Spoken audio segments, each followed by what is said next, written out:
So I'm going to go ahead and get my slides up, and I should probably share my screen before I do that.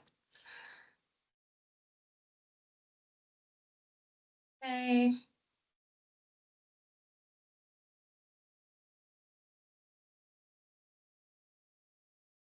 And now I got to switch things. Okay.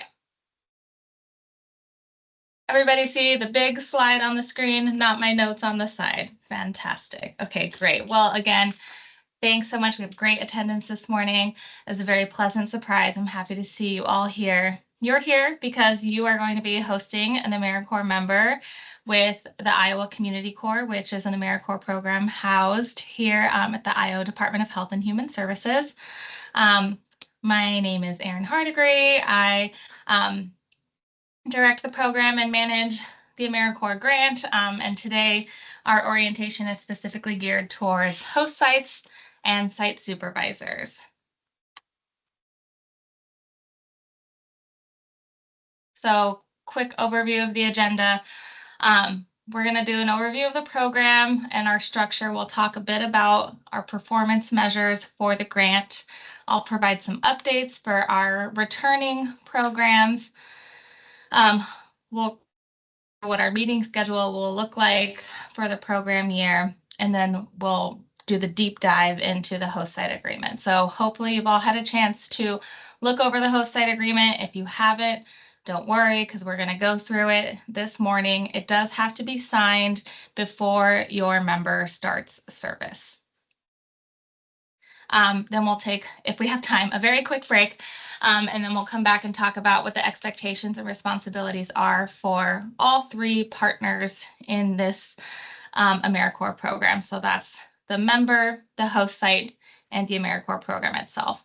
We all have to work together for this program to function well.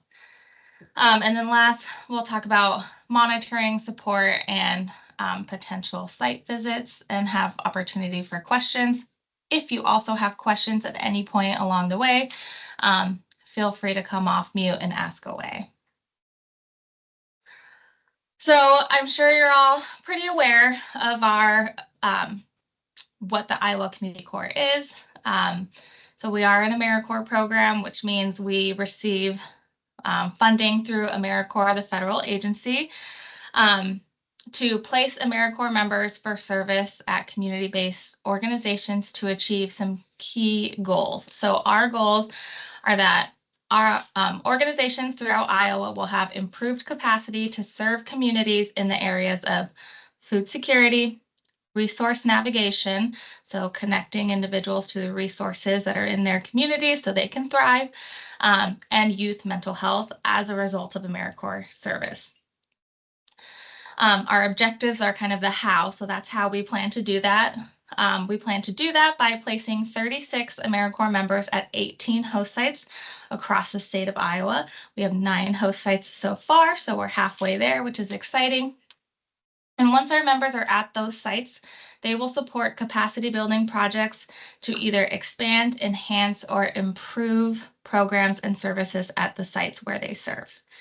We also have a goal of engaging community members to increase the overall impact of our members' service. So we expect that our members collectively, not all, but a lot of our members will manage, train, and recruit volunteers. And our goal is that as a whole, they will work with a total of a minimum of 100 volunteers, if not more. And then lastly, AmeriCorps is all about service to community, but it's also a workforce development program. So we want to grow the community health workforce here in Iowa by offering intentional training and hands-on experience. We do that by offering intentional training like our community health worker training. We have our members on a professional development plan that involves a number of professional development opportunities that we'll cover later in the orientation, and then offering that direct and indirect training and hands-on service. So in order to, as an AmeriCorps federal grant, we do have key performance measures that we have to meet. So thinking through those goals, we have to demonstrate that we're reaching those goals through meeting our performance measures. So our focus area for our AmeriCorps grant is capacity. So when you're thinking about your AmeriCorps member and what they're going to be doing on your site, you should always kind of be thinking of it through the lens of capacity building. So how is what your member doing going to expand the scale, reach, efficiency, or effectiveness of the programs and services at your organization? So in order to demonstrate that our AmeriCorps members are building capacity, we have a goal that 20 host sites, so every host site where an AmeriCorps member is placed will report that they did receive capacity building services from their AmeriCorps member.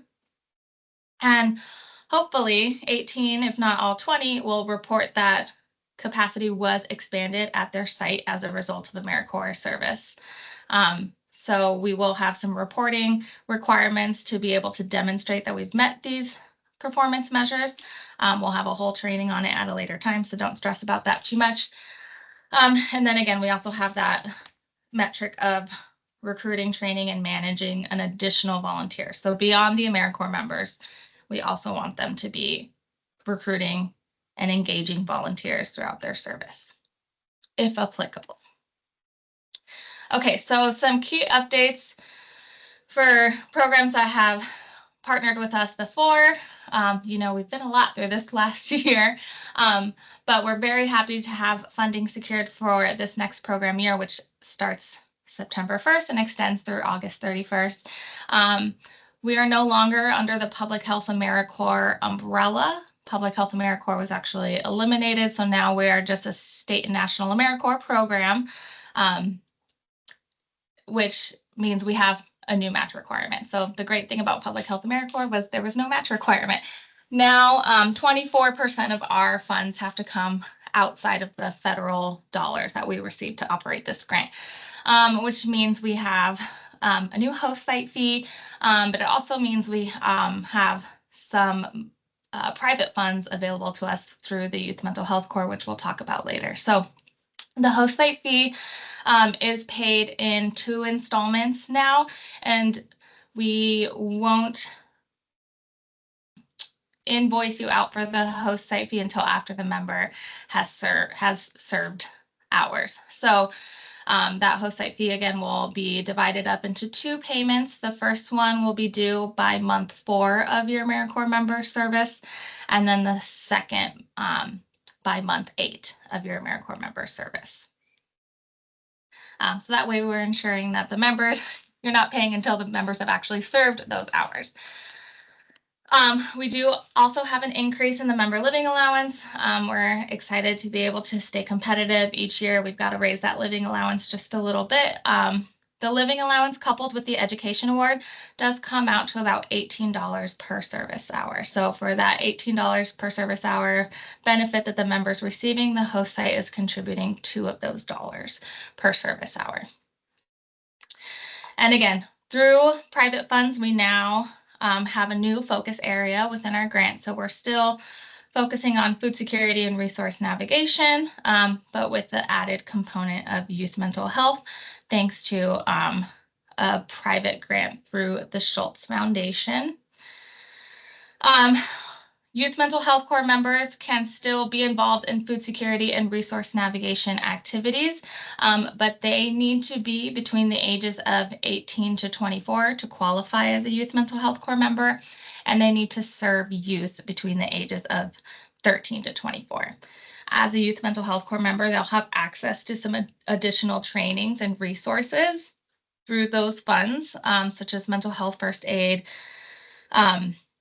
and some youth mental health course specific online modules. And then they will also have access to some additional career coaching and youth mental health course specific training sessions with the entire youth mental health corps cohort across the country. So if you have a member who's going to be involved or a part of the youth mental health corps, here are just some ideas of potential activities. It's very broad. Generally, the member just needs to serve population within that area and have some activities that are focused on improving the general health and well-being of youth in some way. So they can create outreach materials, they can host or participate community outreach or wellness events, they can assist in intake and referral for behavioral health services, conduct a needs assessment, do asset mapping, provider and partner outreach, or community engaged research that's related to mental health. They can host peer groups, workshops, surrounding mental health, and they can design and deliver mental health wellness and prevention activities. So it's intentionally very broad to be able to meet the needs at each site where the member is serving. Moving forward, there is an expectation, because this grant is federally funded and host sites are beneficiaries of our grant, that in order to make sure that we are compliant and that we're doing all the things we say we're going to do in this grant, that our host sites attend the orientation as well as 3 additional meetings that will be offered throughout the program year. So the next one will be December 3rd. We'll talk a lot about performance measures as we prepare for the mid-grant progress report, which is in the spring. So you'll learn all about performance measures, timekeeping, the do's and don'ts, and what to look for when you're reviewing timesheets, and then member support and discipline. So you're prepared if you have any, hopefully you won't, but if you have any member concerns, you'll feel more prepared to address those. March 4th, we'll cover the mid-grant progress report, which is due April 15th. So we'll go over the tool that we use to report the member activities, and then it will also be time for the members to do their midterm evaluations. And then June 3rd, we'll be preparing for member exits. A lot of your members will already have exited at this time, but we'll cover the exit process and then the enrollment process for the following year. Okay, so now we're diving into the host site agreement. So if you have it with you, feel free to follow along. We're going to jump into section 3 because the first 2 sections are very straightforward. It just covers, this is an agreement between the Iowa Community Corps and your organization, what our sources of funds are, and the slot types that you are requesting for your AmeriCorps members. Section 3 covers recruitment, enrollment, and retention requirements. So our goal across the program is that we will recruit all of our member slots. And our retention goal, I'm sorry, that should be 85%. It says 100%, but of all of the members that we enroll, we hope to retain 85% of those members, if not 100. Also, our host sites are active participants when it comes to recruiting members. So your site should be sharing the position with your networks and posting on any available platform. So if you have a newsletter that you share within the community, if you have a social media, you should be sharing the position there, getting the word out however that you can. The host site is definitely allowed and encouraged to hire an AmeriCorps member into a staff position, but only after the member has completed the service hour requirement. So you can't hire a member halfway through their service. You have to wait for them to finish out their AmeriCorps service before hiring them if you so wish to. And keep in mind, in your host site agreement, you've requested a certain 1 slot or 2 slots, either reduced half time, quarter time, whatever you've requested in the host site agreement. That is subject to change. So, for example, if you applied for 2 members and you were awarded 2 members, you will definitely get those 2 members as long as they're recruited. But if you initially requested a half-time position, but you really like a candidate and they would like to do reduced half-time because maybe they have another job, that's okay. We can make that adjustment in the host site agreement. So you don't have to go with the slot types that are awarded in the host site agreement if you have a candidate that you really like and they want to do something different. But you will get the slots that you requested. So Section 4 covers host site obligations. Most importantly, please make sure that your member has the resources that are appropriate for them to complete their service activities.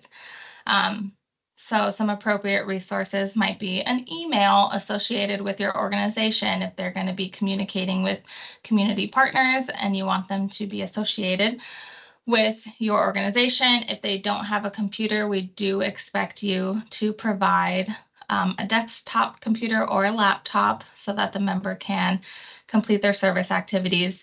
A lot of members do use their own computers, and that's okay if they want to. But if they don't have a computer, there is the expectation that you will provide that for them. And then any other tools that they might need. So if they're working in a garden, we don't want them going out and buying their own shovels. We'd want you to provide those tools for them. And then lastly, if you are expecting the member to travel quite a bit for their service activities, then the site should provide mileage for any host site specific travel that the member will do. Please also allow time to complete program-specific professional development. So as an AmeriCorps member, there are certain requirements they have to the AmeriCorps program, so adhering to that professional development plan. And then there are obviously the service activities that they're responsible for at their host site.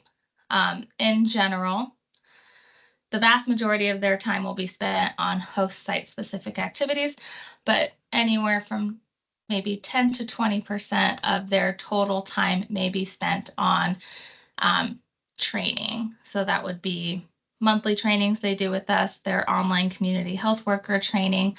And so we do expect that the site prioritize those program specific trainings so that they can attend those. Please identify your member in all communications, website, email signatures, and educate staff to do the same. So if you are posting on social media that you have a new AmeriCorps member, if you're sending out a newsletter, just make sure that you're identifying them as an AmeriCorps member within the Iowa Community Corps and not as an employee of the organization.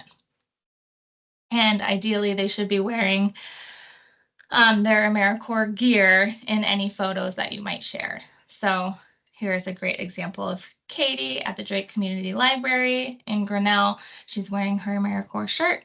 That's what we would like to see for any communications that you might share.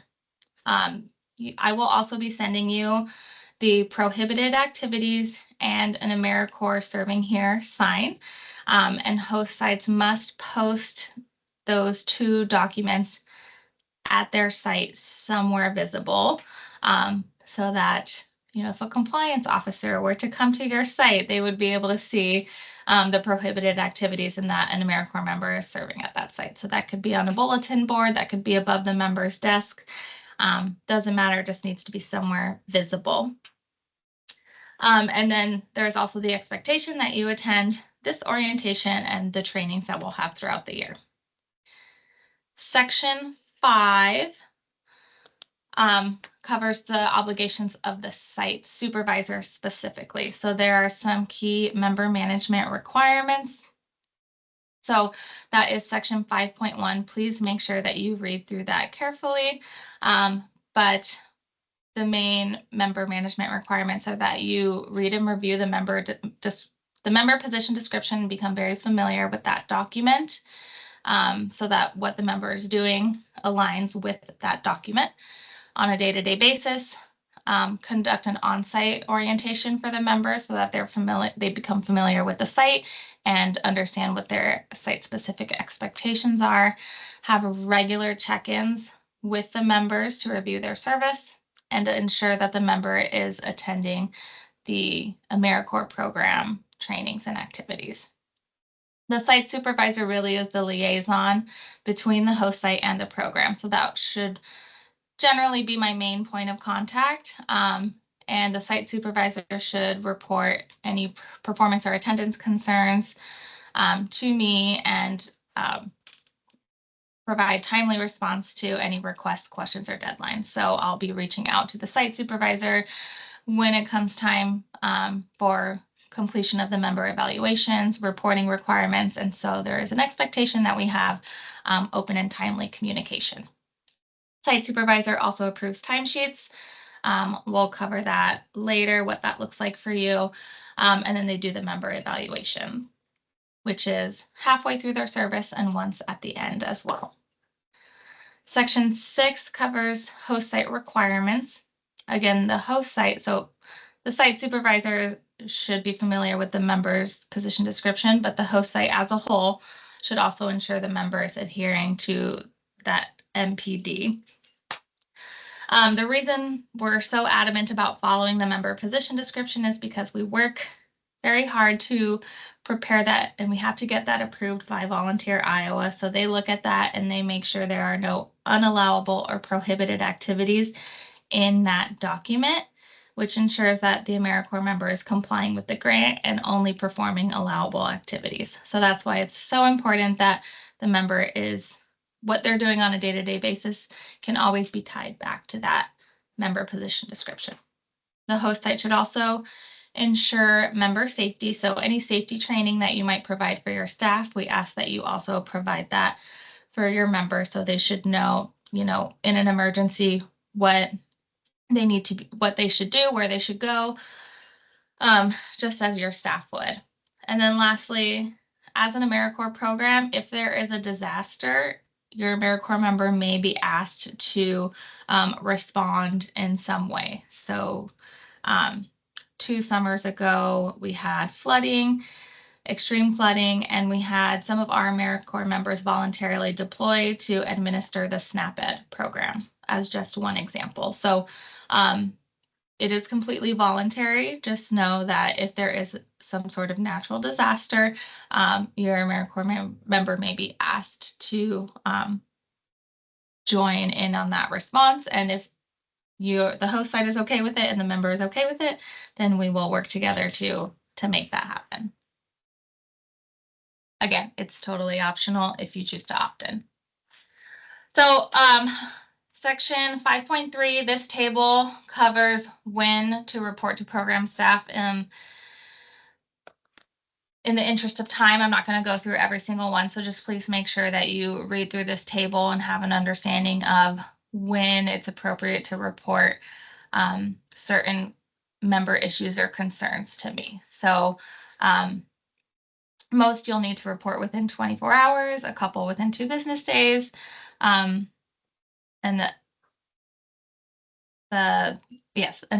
within 3 business days. So anyway, just make sure you read through this. This is really just like if there's an injury, if the AmeriCorps is performing prohibited activities, if there's any behavioral issues, when to reach out to me. Section 7 covers host site reporting. So as a host site, you are required to complete some key reporting requirements so that we can collect our performance measures and demonstrate that we are meeting the goals that are outlined in our grant. So there are 2 reports that will be due throughout the member service. The first will be the mid-grant progress report, and the second is the performance measure, the final performance measure report. So these are both the same report. You're just reporting on 2 different time periods. So the mid-grant report, you're reporting the members' capacity building activities from September 1st through March 31st.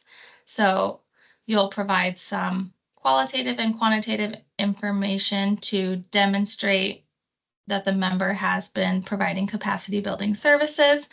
And then you'll also have to upload a spreadsheet of the number of volunteers that your AmeriCorps member has engaged with and the number of hours. So that's something that your AmeriCorps member, if they're going to be working with volunteers, they should start tracking right away.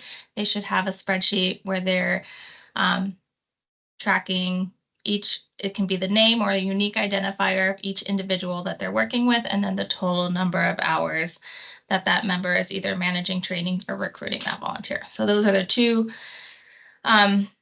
key metrics you'll be reporting on.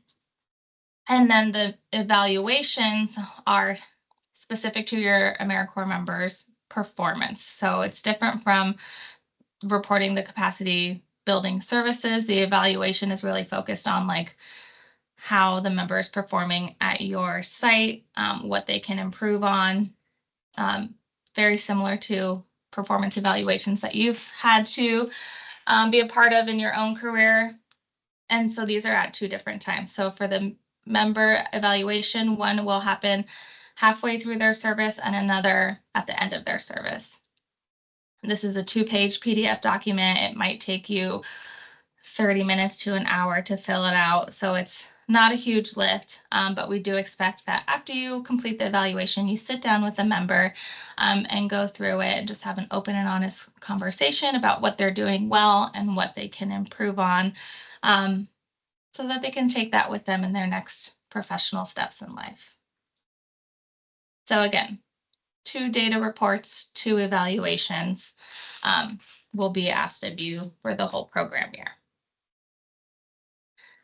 Section 8 is super important.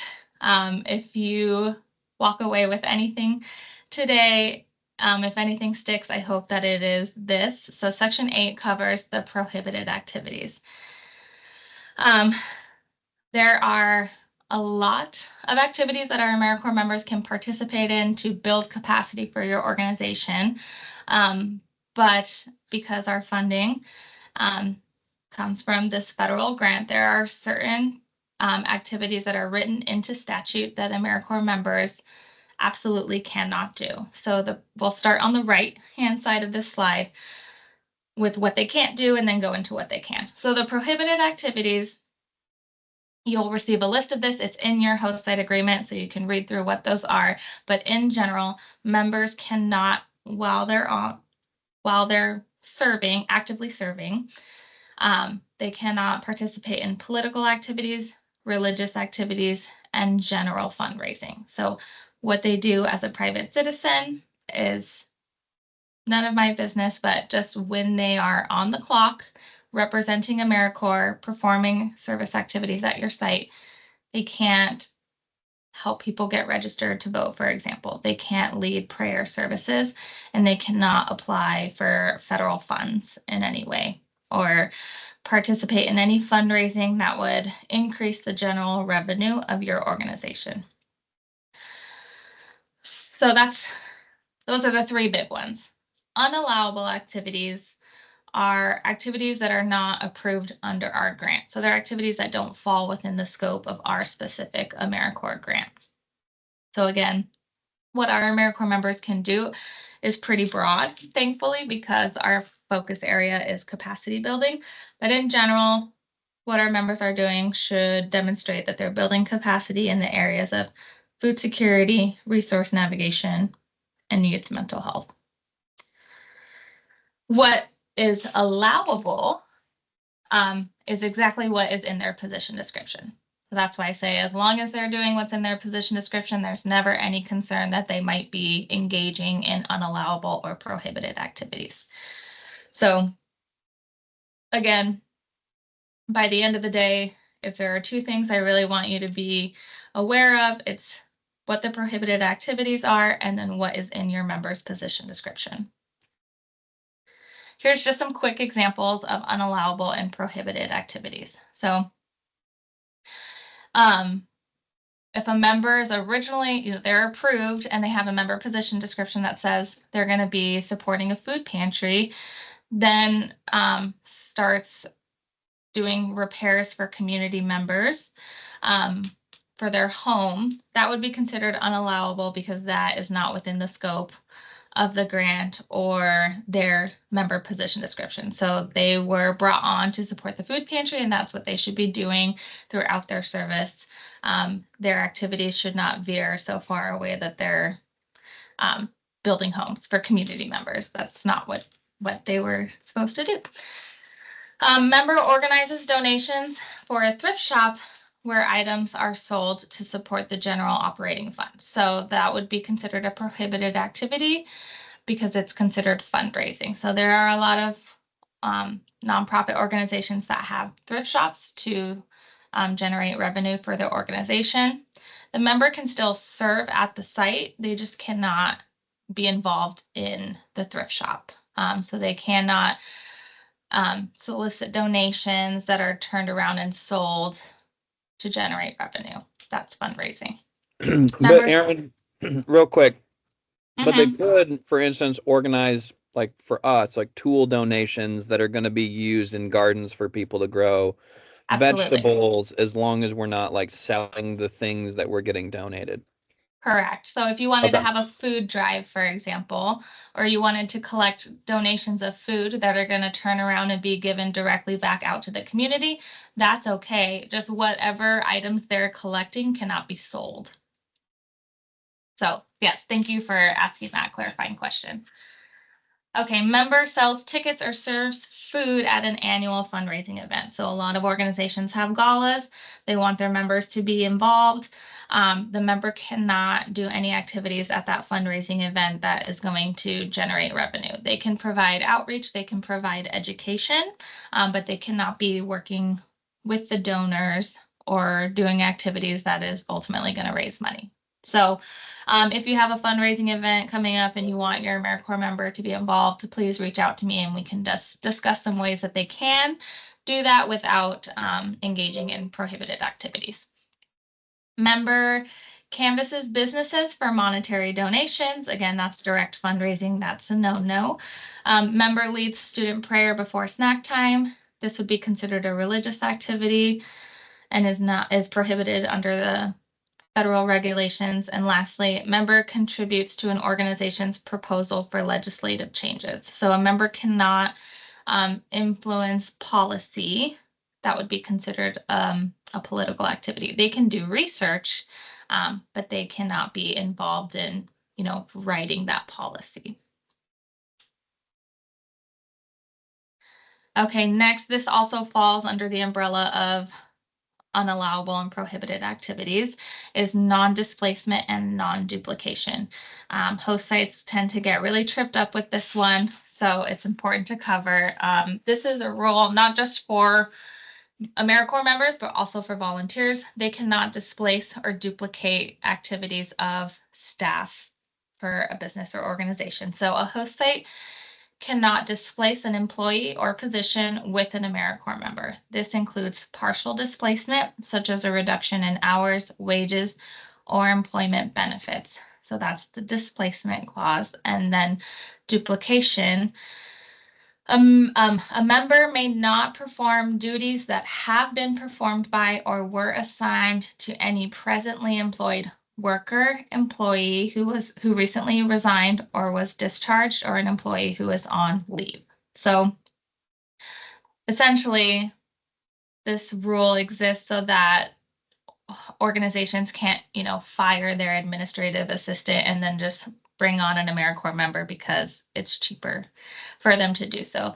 That's not building capacity for the organization. That's not within the scope of our grant. That's not what AmeriCorps is meant to do. AmeriCorps is designed to help improve, enhance, expand your organization, but the members should not be displacing or duplicating your staff. So some examples would be member covers staff responsibilities when on leave. So if someone goes on maternity leave, the member can't just go in and fill that role while they're away because that's not what's in their member position description. That's not what they signed up to do. It's displacement. And again, the organizations should be able to operate as they always have without the AmeriCorps member. The AmeriCorps member is there to help expand capacity, not complete day-to-day operations. And again, member serves as personal assistant and receptionist for the director. So that would also be considered duplication, displacement. So this can be tricky, right? I mean, in nonprofit organizations, people fill in when there's a need, however they can. So there are definitely some times where it's appropriate for a member to maybe support in ways that might be similar to what staff are doing, but you just need to be careful. So instances where it's allowable is one, in an emergency like COVID or a natural disaster. You know, if a member's serving at Meals on Wheels, for example, if there's an emergency, it would make sense for them to drop everything and get those meals out to the community. For education purposes, so again, these are the 3 E's. So the 3 E's to non-duplication and non-displacement, one is emergency, the other is education. So if the member is educating the community, and that's something that staff do as well, that's okay. And if it's something that everybody does. So if there's a role that everybody on staff participates in, it's an expectation that everyone does it. I'll do a very basic example. Say everybody takes turns mowing the lawn out front. If that is an activity that is expected of every staff member, then it's okay for the member to participate in that, but they should not be the only one doing that.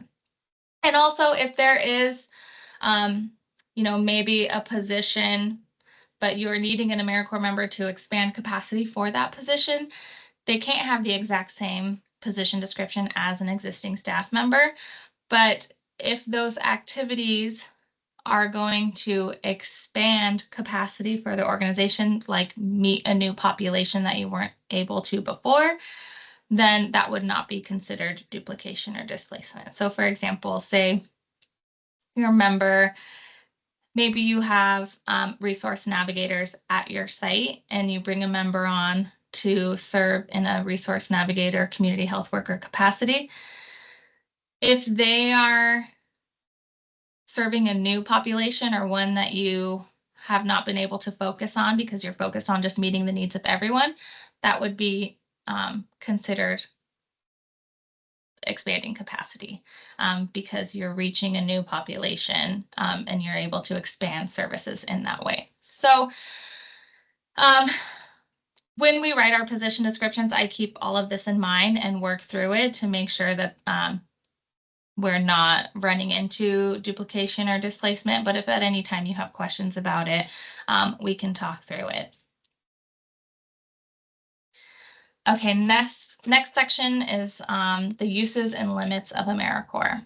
So if you do have a member that exits early, so maybe a member resigns or they're terminated for whatever reason, that position may be refilled under certain circumstances. So one being if we're able to recruit the position and the funds are available, then we can refill it. You won't have to pay a new host site fee, but you will have to pay another enrollment fee just to cover the costs that are associated with enrolling a member. And then a program may reduce or renegotiate the awarded member slots if the host site is unable to fill its awarded slots. So if we're halfway through the program year and we still haven't recruited a member, but we have another site that maybe has recruited 2 members and they're ready to get enrolled, we have to enroll members until all slots are filled. That's our policy so that we can meet our enrollment requirements for the grant. So that we may renegotiate slots at that point. That should not be an issue because all of our sites are going to be actively engaged in recruitment and we're all going to recruit all of our slots. But that does kind of encourage our sites to be more proactive about recruitment to make sure that you get the slots that were originally awarded to you. For certain positions, certain slot types, there are deadlines for enrollment just because we can't have members serving past November 30th, technically. So the program year ends August 31st, but it can be extended to November 30th if needed. So in order to make sure we don't have members serving past that timeline, we cannot enroll members past March 1st of next year for 3/4 time, half time, and reduced half time slots. We can't enroll quarter time slots past April 1st, and we cannot enroll minimum time slots past July 1st for 10-week slots. So we're all getting a really good head start. It's September. We have a lot of time to enroll and recruit our members, so I don't think we'll run into this issue. But for host sites that come on at a later time of year, it's important to know those dates. Section 10 covers the host site fee. We've talked about that a little bit earlier. Again, the AmeriCorps program pays out all of the member benefits, so the host site does not have to worry about any of the administrative costs or time that is associated with getting the member on payroll, doing onboarding, doing background checks. We do all of that. And we provide out all of the member benefits. So they will get paid directly from us. They will get that education award through the AmeriCorps program. And in order to support those costs, the site does provide a match of $2 per service hour and $200 to support the enrollment fee. So that includes the background check, the time that we take for enrollment, ordering the members' gear and getting it delivered to them, all of that good stuff. Keep in mind, host site fees are not refunded, but that's why we don't invoice you until after the services have been provided by the AmeriCorps member. So if you don't enroll a member, say you sign on and for whatever reason, just we're never able to recruit a member, you're not going to be charged a host site fee. Section 12 is on civil rights, non-harassment, and reasonable accommodation. You probably all have very similar policies at your organization. So our members should serve in an environment that is free of discrimination and harassment. And as a host site, if a member requires reasonable accommodations, we will work together to provide those accommodations to the member. Okay. I kicked butt on time with that one. So it's 9:52. How does everyone feel about a 5-minute break? Okay. All right. I did have a question from the first. I feel great about a 5-minute break. Okay. From you, so the AmeriCorps member will be receiving like an $18 sort of allowance. And what percentage or what amount did you say that each site is going to be providing for that? Did you say $2? Yep. $2 per hour match. Okay. Mm-hmm. So that's like you guys are paying 16 and we're paying 2 essentially, something like that. Yeah, directly to the member. And then there are also, other administrative costs to the grant. But for what the member receives directly, yeah, the site is putting in $2 of those dollars. And it looks like part 2, you're going to maybe go into that more anyway, but I don't know. Yeah, I just want to make sure we're going into creating our budget for next year right now. Yes. So we want to make sure that we're putting in the correct amount based upon the number of hours the person's gonna work. So yeah. So the host site fee, you can find that on the host site application too, or I can send you. There's a table with the host site fee associated with each slot, so you can take that into account for budgeting. But awesome to hear that people are working AmeriCorps members into their budget. That's a great, wonderful thing to hear. Okay, so let's take. We gotta pay for them somehow. No. Yes, thanks. Glad you see the value. All right, it's 9:53. Let's come back at 9:58. I'll stop sharing. I'm going to turn my screen off, mic off, and then we'll reconvene in 5 minutes. Thanks, everyone.